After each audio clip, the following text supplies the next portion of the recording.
The following production is part of the We Be Geeks podcast collective.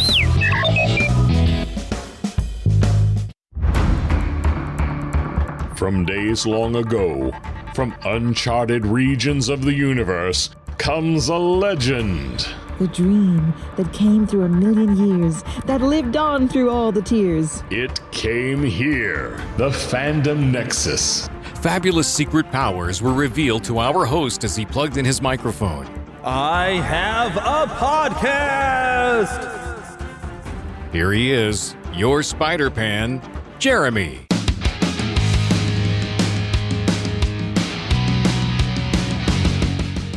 Yes, it is me here, your Spider-Pan, and I bet I sound very, very different today.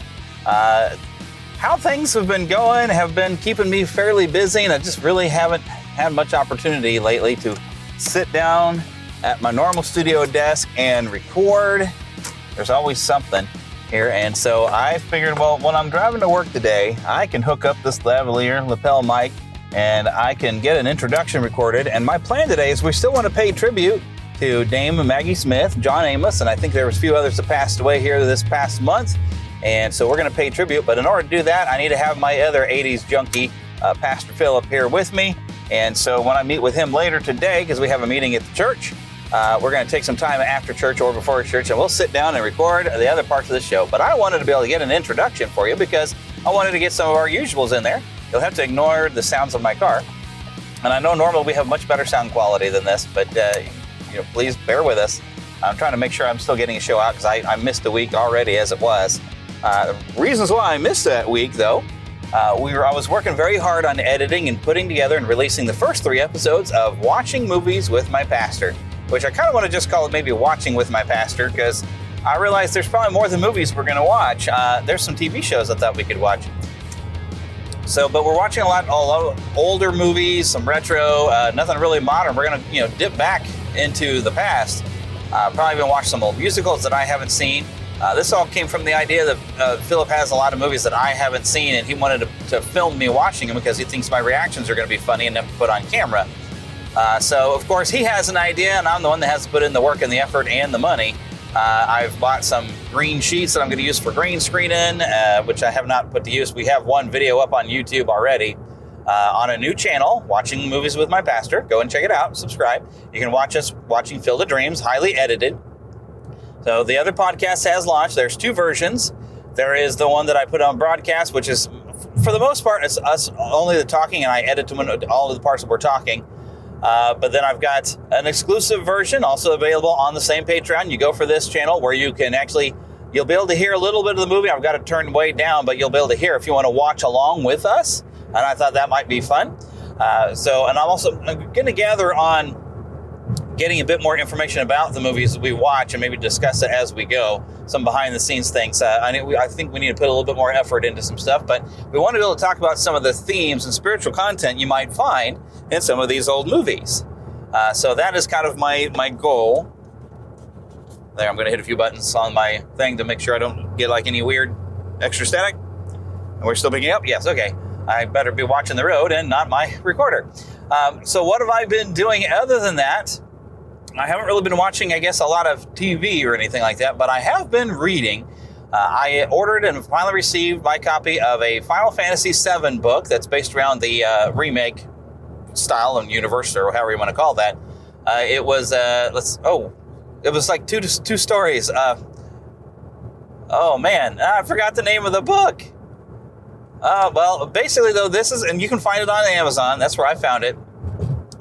This was a book that had some backstory on Tifa Lockhart and Aerith Gainsborough, and also had a extra third story, which I actually liked better than the stories of Tifa's background and Aerith's background. Overall, though, it was an interesting story, but it felt like, well, each of the stories, and you get little cut-ins where during some of the events you might find around the beginning of Remake, Rebirth, really. End of Remake into Rebirth, and it's little asides that maybe were mentioned in the game if you played Rebirth. and, you get like a tail end of a conversation, but this would be like, here's the entire conversation. This is the story that was related to with Tifa and Aerith talking to each other, or even talking to Red 13 and sharing some backstory. But I kind of felt as each story, for Tifa's story and Aerith's story, that it had like that, oh, here's the conclusion, and it was almost like they were giving you the solution to a mystery that I'm like, was there supposed to be clues to that's what this was all about the whole time? It just felt like, oh, well, we need to end this story. Here's the ending. Ta-da! Boom. It didn't feel like it flowed naturally, and I don't know if that's a problem with translation or just that's the way they write story in Japan. I mean, I have read another translated story from Japan where the Vampire Hunter D, they've made a couple of anime films of that, but they are based off a novel series, not a manga, a novel series. And I have read, I think, 2 of those, but I don't think that I had the same reaction of like, oh, there's the ending of the story. Okay, all right. Because like, for instance, Tifa's story, it kind of moves you along, tries to get you caught up. Of course, you know some of the Nibelheim stuff. They don't want to spoil anything, but they want to get, okay, well, here's what happens after she's nearly killed by Sephiroth and she finds herself in Midgar, how she gets her life established in Midgar, right? So she's in a lot of debt for medical bills, and it's all a lot of story about her paying off that debt and working off that debt. And, a few little side things kind of go on. She meets, like the rest of Avalanche along the way, how she becomes friends with Jesse and Wade, or Wedge and Biggs, not Wade, Wedge and Biggs and Jesse. She meets those 3. So you get a little bit of that, but the way the debt is concluded is sudden and like, what? Wait a minute, what? And it seems like they were trying to indicate, oh no, we were trying to clue you that this is what was actually going on the whole time. And I'm like, really? Okay. And the same with Aerith's story, which, if those who've been listening to the show for a long time know I'm a big Aerith fan. I've got me some Aerith figures I've purchased that I have on my desk, along with all my He-Mans. I still have more Spider-Man and He-Man figures than I do Aerith figures. So I haven't gotten that far off a deep end, I guess, even though my wife probably thinks I did. Because the Aerith figures were rather expensive, but they're really nice figures. But anyway, so it's Aerith's story up from the time of her escaping with her mother as they were both being experimented on by Shinra, if you're familiar with these characters at all, and the story of growing up, how she gained the name of Gainsborough, because that is not her actual last name. I was hoping she would actually get a little bit of the story from her mother about who her father was, but I guess that would be a spoiler for anyone who hasn't played the original Final Fantasy VII game. The characters after Aerith's death in the original game, they do come across, and you'll find records, and you get to watch some video or whatever of Aerith's mother, Ifalna, and her father. And if you don't know who that is, I will not say anything. His name has been mentioned in the remake games so far. But you have heard of Aerith's father, but you haven't gotten to meet up or find out what happened to him yet. And I would like to have maybe had that included in the book, but it wasn't. But you get a little bit of the story and what it's like to be Aerith and having to hide, and how it is that she's not able to have any real friends. And it comes to a conclusion pretty sudden, but she kind of finds out that she's been a prisoner in her own home for a deal her adoptive mother is made with Shinra. I was like, I hope I'm not spoiling anything if you want to read this book, but you kind of find out how that all works. And it comes to a sudden conclusion. It brings back a character that is mentioned in Rebirth, but that from the beginning of the story, that suddenly, now we need somebody to do this. And it almost really doesn't make sense for this character to be this way. It was very strange ending, and it just kind of ends. But then, of course, now we get a third story, which deals with another character that was friends with Aerith when they were little, and his mother was, kind of their cleanup around their little home, apartment, whatever you want to call it, they had in Shinra, but they were allowed to live. And the story deals with his mother was the cleanup person, and he was this little boy that was about the same age as Aerith, a little older. And so he was brought along, and was actually found out later he was being paid to be a playmate for Aerith, so she would have a somewhat childhood in the Shinra building, someone to play with, keep her busy while they were experimenting on her mom. And he is accidentally responsible for a time where Aerith starts drawing, kind of freeform drawing, showing that she has some indication of the powers of being she's only half an ancient. She's half of a normal human, whatever that deal is, for those of you that know. But she starts to draw, indicating that she does have the same abilities as her mother. And so they start experimenting more harshly with Ifalna because they realize, if you die, we still have a backup with your daughter.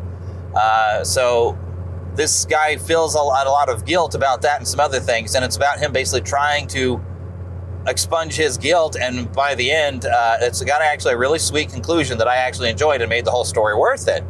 It does take a sudden shift to where, you're trying to get rid of your guilt. You think this is what you're guilty about, but this is what you really feel guilty about, and you need to find this person.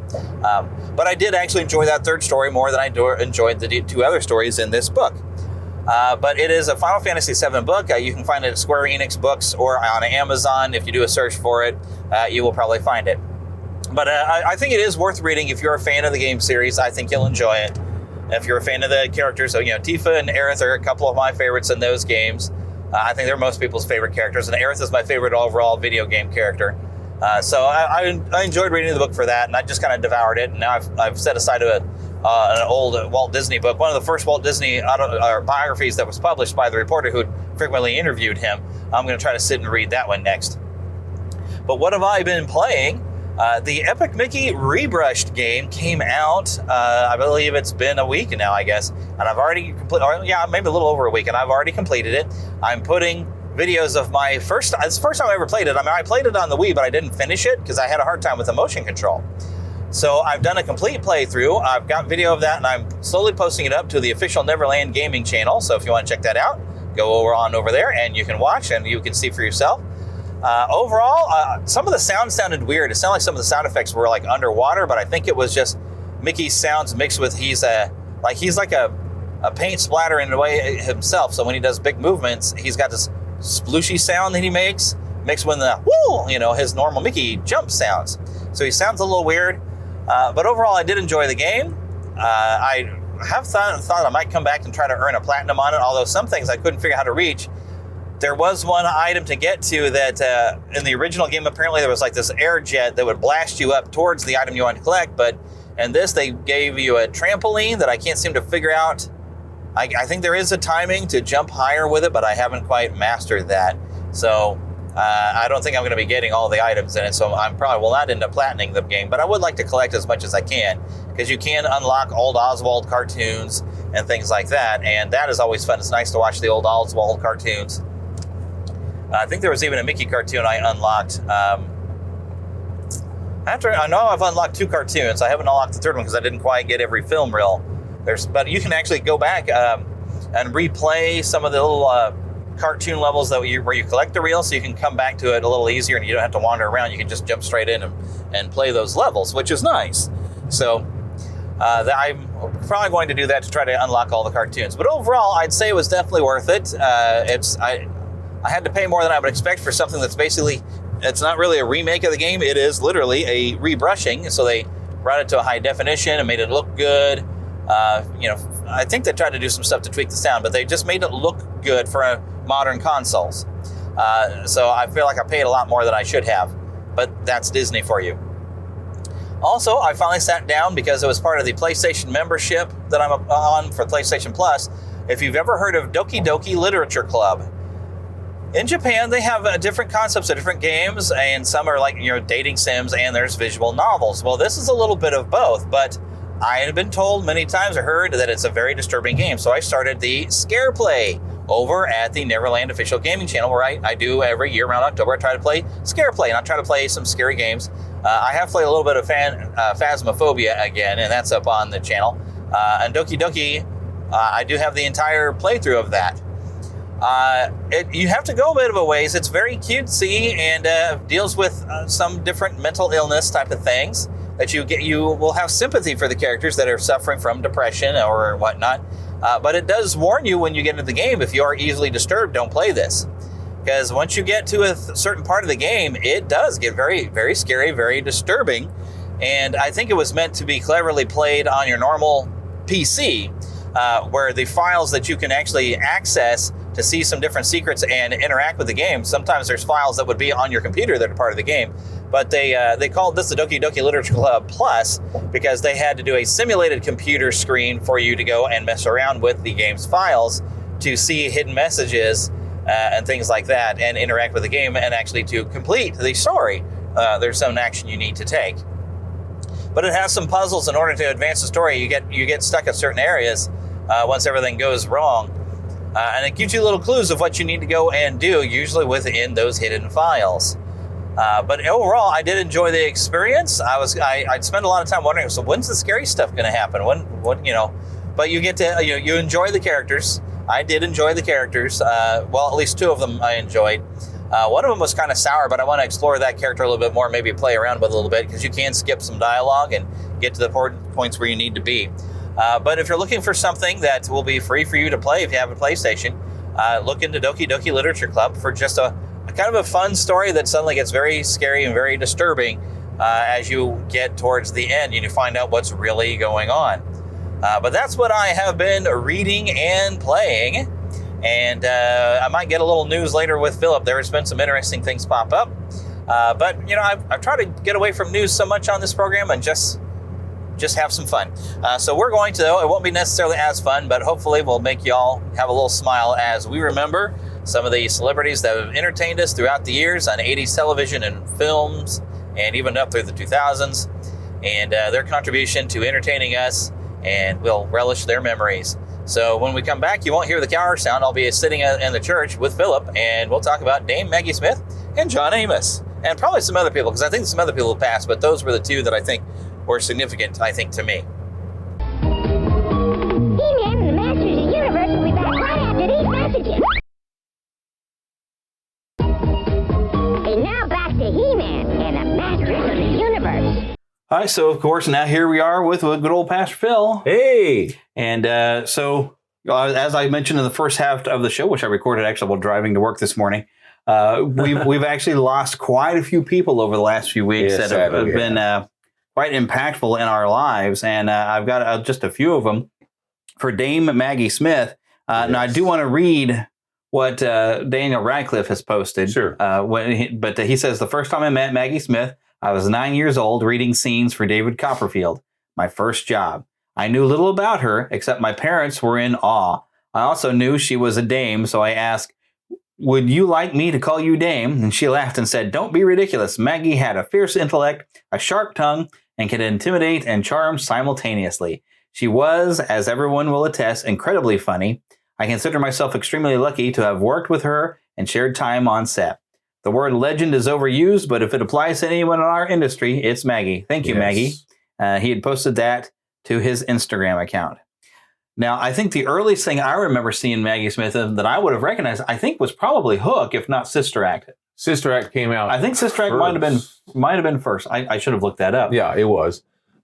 Because I remember seeing Sister Act, but I don't think it had much of the impact on me as in Hook when she was Granny Wendy. I'd seen her before that even. I just can't remember what it was. Clash of the Titans, but I didn't know who she was in Clash of the Titans. I know she's been in a few things. She was one of those faces you saw here and there. Yeah. A lot of different things, especially in Britain. She did a lot of stuff. And then I even found footage of her being on the Carol Burnett show, singing a goofy song with Carol Burnett. And I'm like, holy cow. So she's been around. It's just that here in America, we didn't realize. Especially, we were watching probably your usual, shows, but she would show up at once in a while on those kind of things. Yeah. And every once in a while I'll watch something that I'd watched back then and I'll see her. I'm like, oh, hey, there she is. Yeah, there she was. No, but just, I loved her to death. And what she was on Hook.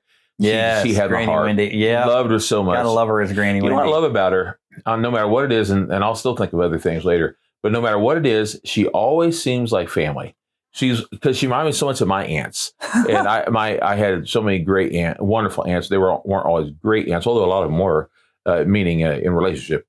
But she reminded me of them and that in her personality. Yeah. So there's certain actors and actresses that they seem like family, well, like James Earl Jones and those others that we mentioned before. Yeah. When they go, you almost feel like you've lost family.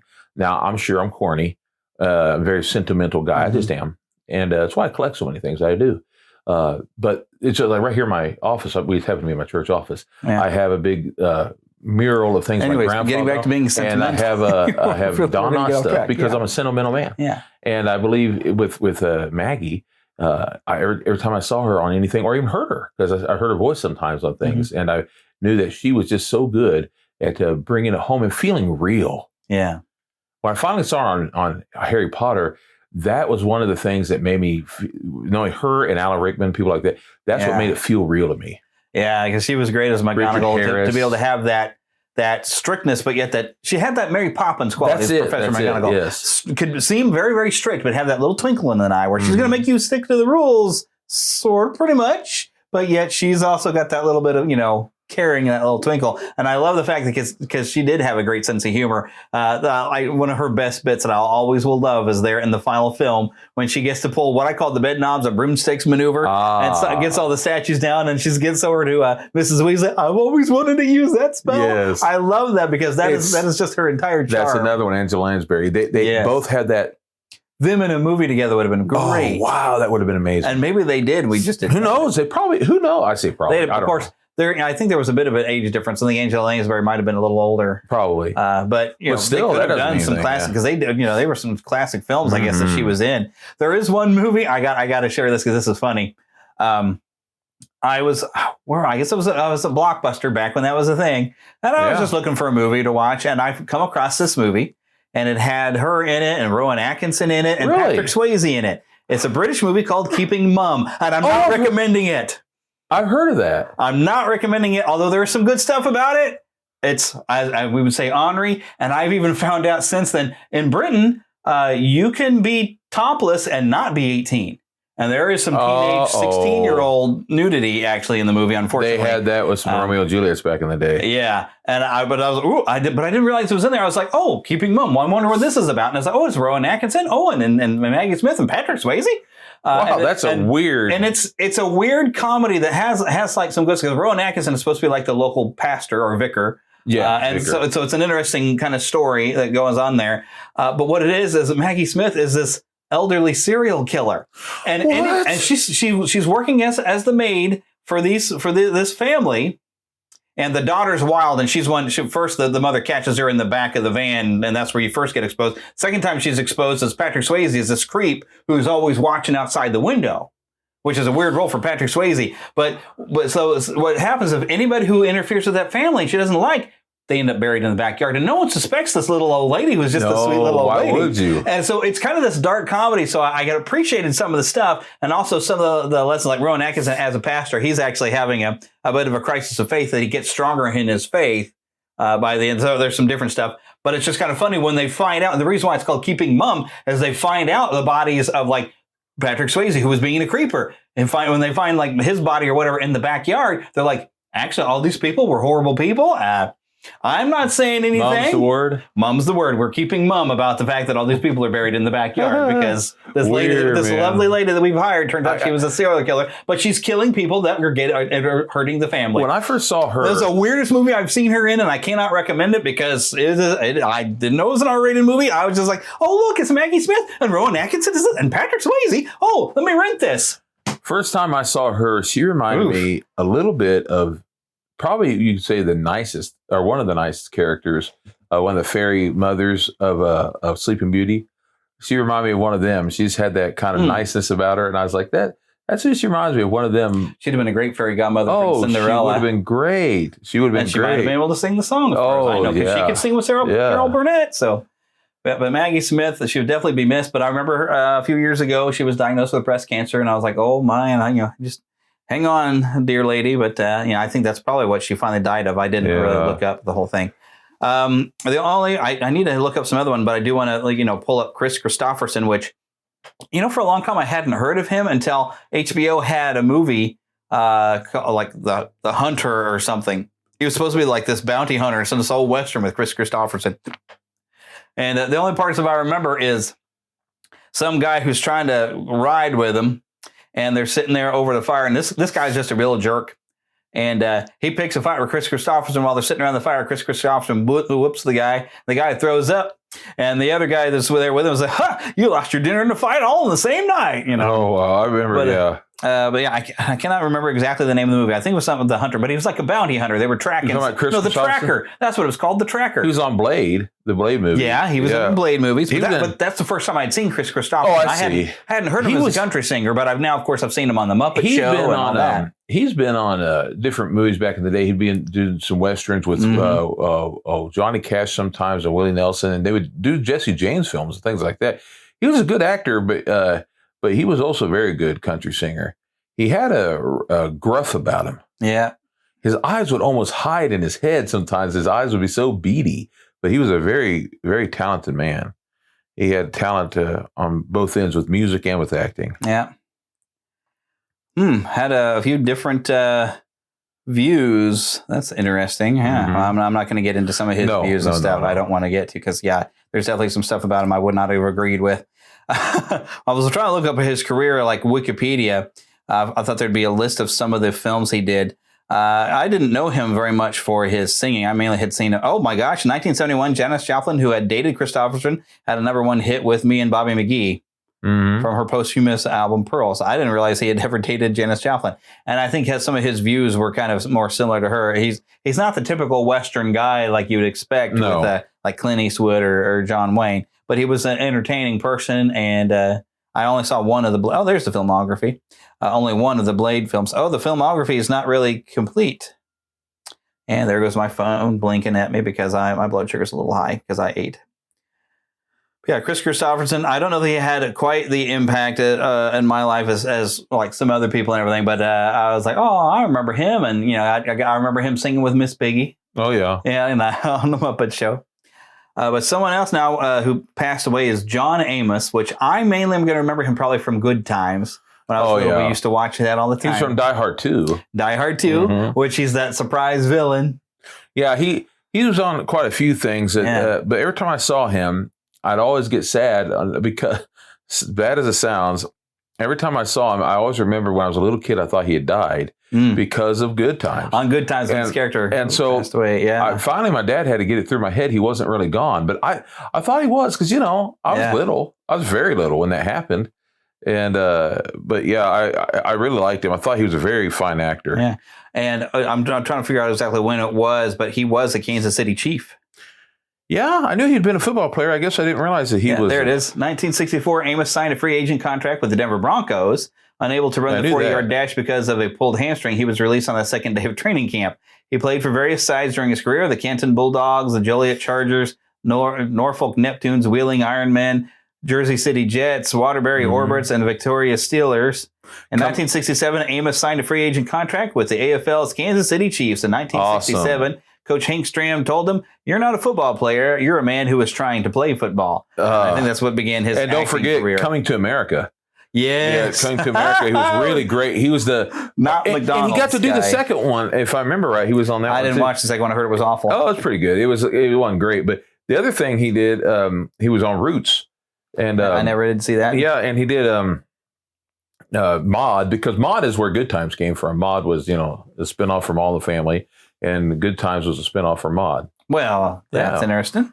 Good Times. Good times. Let's see if there's anything else here that he done. Oh, it mentions films, music, and other TV roles. Of course, Roots has the adult Kunta Kinte. That's interesting. Mentions him being on Archie Bunker. Well, he was an Archie Bunker style character in the 1994 sitcom 704 Hauser. Oh, yeah, a modern spinoff of All the Family, but it was canceled after only 5 episodes. Yeah. I guess it wasn't very good. The only thing they had on there that I remember, I didn't never get to watch it, but the only thing I do remember was the little boy, I can't think of his name right now, supposed to be the grandson of Archie, came by on that one of those episodes. Little Stivic, I can't think of his name right now. But yeah, there was supposed to be another, that has nothing to do with that, but there was another spinoff that they were going to do of Archie Bunker in a retirement home, but he wasn't interested in doing it, and so that never happened. Then he died just a year later. So yeah. Well, it popped up on Police Story, The A-Team, The Cosby Show, Fresh Prince of Bel-Air. Yeah, I remember the House Cosby of Show. Martin, Touched by an Angel, Psych, Sanford and Son, My Name is Earl, Lie to Me, and Murder, She Wrote. Also appeared as a spokesman for the Cochran Firm, a national personal injury law firm. Yeah, he was in a lot of stuff. Amos was featured in Disney's The World's Greatest Athlete with Tim Conway and Michael Vincent. I don't think I've seen all of that. I saw it at the movie theater when I was a kid. Wow. And it also stars Kansas City Mac in Let's Do It Again with Bill Cosby and Sidney Poitier. Oh, hey, there you go. Sidney Poitier. That's some caliber there, man. The Beastmaster. I forgot he was in the Beastmaster. Yeah. Right. Dance of the Dwarves, American Flyers, Coming to America, of course. Die Hard 2, Two Evil Eyes, Ricochet, and Lock Up. Appeared in the 1995 film For Better or Worse and played a police officer in The Players Club. There's a lot of Dr. Dolittle 3. I didn't realize they got a third one. Medea's Witness Protection, Natural Born Killers. Dr. Dre. Oh, that's a Dr. Dre video there. Oh, is it? I see. He appeared in Ice Cube and Dr. Dre's. Oh, okay. It was both of them. I have no idea what this is. Album original country songs by Gene and Eric Cash. He released it. We Were Hippies. There's a movie. It looks to me like it's probably straight to either cable or video, but it's a 1983 Dance of the Dwarfs. Yeah, I read that off. I thought that is weird, wild stuff. Weird, wild and stuff. I'm going to jump over to the Facebook group to see who else has passed that I want to make sure. I don't remember if we did a full tribute for James Earl Jones. I think I did one on my own. We did. We talked about it. And we talked about it on, by the way, if I hadn't mentioned it, of course I have mentioned it, but make sure you're checking out Watching Movies with My Pastor. That is available now to download. We have watched 3 movies, released 3 episodes. We'll hopefully by the end of the week get a chance to watch. I think we need to watch a particular Halloween type of thing, which I will not spoil here. We will get it out there. It'll be the 4th episode. I'm still aiming to get some Spider-Man in there eventually, but there's something else I want to. Oh, there is a little bit of news I wanted to bring up real quick before I forget. Star Wars episode with Jedi Power Battles is coming as a re-release, by the way, which is a game that didn't make any sense to me because it was trying to be like a Double Dragon style beat 'em up. But when you hit somebody repeatedly with a lightsaber, you would think one hit would do it. But I had it on the PlayStation. But anyways, you had a thought there? Oh, I was just going to tell you, I was just now looking at this. One of his sons is Kelly Christopher. He named him that, so they call him KC. Oh, nice. I think it's kind of cool. Oh, Heather, I wasn't going to do any news, but I'm passing by stuff, and like a big deal that Henry Cavill is going to star in Voltron for Amazon MGM. Thought that's awesome. So I don't know what they're going to do with a Voltron, so I don't trust Hollywood anymore when they make these things. I say that, but I'm still going to want to see it. I got a figure I'm still going to wind up getting the one to watch it. I've ordered a figure recently of Voltron. It wasn't cheap, but I want a really good. They even have a Little People thing of that coming out, Voltron. But people are starting to make some serious stuff to make some money. Here's the thing you're going to like, Jeremy. Not only are they the cute little fat characters, right? But they all come in boxes that look like the lions, but they all come together. Oh, fun. Voltron.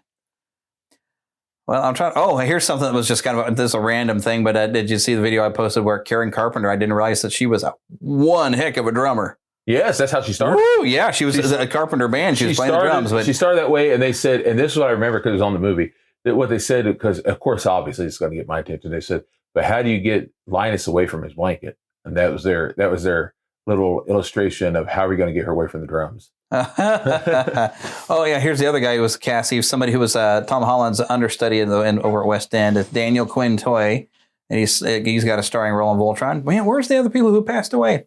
Well, I guess it's about all I'm managing to find, but I wanted to make sure we paid some tribute to some of these people that really, kind of had meant some stuff to us, especially Dame Maggie Smith.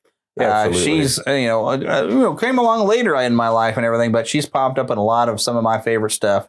And so I definitely wanted to say something about that. But I really cannot seem to find all the other people who passed away that I wanted to say something about. But I think that's probably about covers it, though. Really, this was a heck of a month. We had, the one guy who played a cop, I forgot the guy's name in Beverly Hills Cop, passing away. I love him. We had, here he goes. He was a producer on Star Wars and Indiana Jones, Robert Watts. Yes. Passed away at 86. Ken Page, there we go. I knew there was something I really had to get to. Although Ken Page, I really only know him from 2 roles, from playing the crocodile in All Dogs Go to Heaven, and then, of course, Mr. Oogie Boogie and The Nightmare Before Christmas. He had such a performance singing style. He just was such a character the way he performed. And I'm sure he was a big star probably on Broadway before that. I mean, he just had style, the way he could sing a character. Yeah, he was great. He was just a bigger than life personality. You could tell from the way he played those characters. So, Pete Rose passed away. Yes, Pete Rose. I'm really hoping they're going to put him in the Hall of Fame. He's he paid his dues, man. Yeah, that guy. He paid his dues. And I remember hearing about him before the gambling, but he wasn't a royal, so I wasn't really paying attention to him back in the day. I remember he was on a chocolate is scrumptious when it crunches. Oh my goodness! That's why I love Nestle Crunch. And he showed him with that. He was a big name. That guy was one of the best ever. Oh, and it was just controversy. And I can't remember the details of his gambling thing, but it wasn't even that major of a thing. Yeah. And now it'd be perfectly fine for him to do that. But of course, you wouldn't want somebody trying to fix the game by gambling on it. No. Even though we allow people to be in Congress who can fix things in the stock market by what they're passing, and they'll that's John Ashton was the Beverly Hills Cop guy. Yeah. And I loved him. I'm so thrilled that he was in the recent Beverly Hills Cop.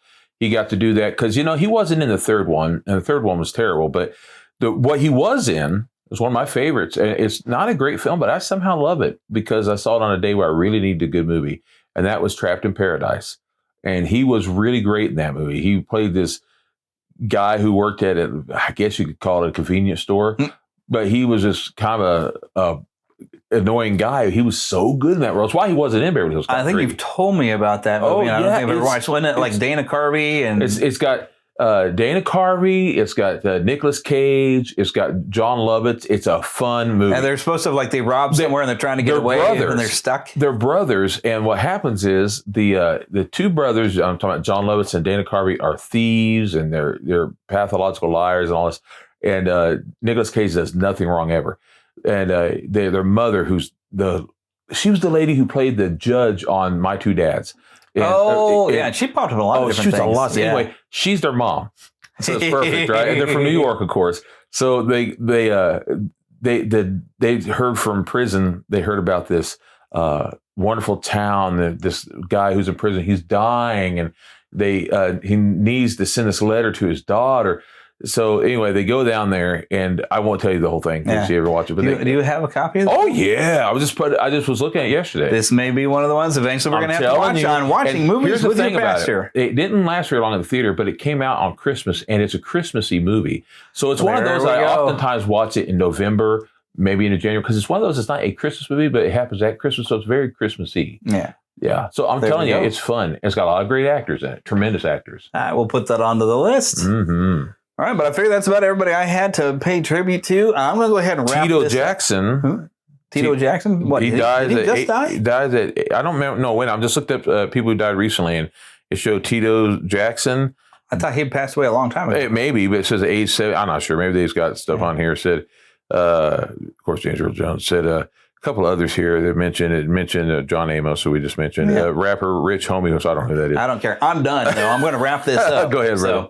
All right, so I don't have my notes directly in front of me. Oh, wait, I can pull my notes up right here where I usually remember to wrap everything up because, of course, I want to remind y'all to go to Podgagement. That is Daniel J. Lewis's business. If you happen to have a podcast, he will get your reviews to you. And I actually got an email with a review for Watching Movies with My Pastor that has arrived just this week. So make sure on Podgagement, if you go to neverlandpodcast.com, I have a link right there on Podgagement that you can sign up your account and you get a little benefit will come to me, and it does help pay for the show.